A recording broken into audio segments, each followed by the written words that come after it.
Une économie au service du vivant, c'est une économie par exemple qui valorise et qui sponsorise les techniques vertueuses qui soutiennent le vivant et qui sponsorise les techniques qui détruisent le vivant. Enfin, tu vois, quand actuellement tu vois que les agriculteurs qui balancent de la fistouille en plein les champs reçoivent des subventions de la Commission européenne et que quand un mec veut faire du bio, il est obligé de payer sa certification à EcoCert, bon, mais là clairement tu as une pénalisation. C'est-à-dire que tu as d'un côté qui sont subventionnés pour balancer de la merde et détruire la vie dans les sols, et de l'autre côté, tu en as qui ne sont pas subventionnés et qui en plus doivent payer. Bon, c'est totalement anormal.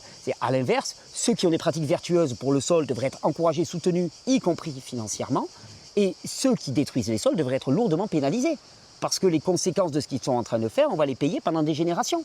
Donc c'est ça à toutes les échelles. Quand un produit vient de Chine et qu'il est produit par des enfants esclaves, ben ce produit, bon, déjà probablement il ne devrait même pas passer la frontière, mais s'il passe la frontière, il devrait être tellement pénalisé que actuellement on sait comment ça se passe. Tu as un petit artisan créateur qui fabrique en France, le gars en fait, à part des aficionados qui vont vraiment reconnaître la qualité de son travail, ben, il peut pas être compétitif sur le marché parce que lui, il va avoir des coûts réels parce qu'il a utilisé très peu l'esclavage dans son mode de production, l'esclavage des ressources, le pillage des ressources fossiles ou l'esclavage humain.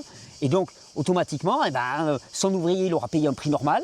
Il ne sera pas allé prendre un ouvrier au Bangladesh qui l'aura payé quelques euros. Il aura payé un vrai ouvrier qui l'aura payé 1500 balles le mois. Avec les charges, ça fera presque 3000 balles par mois.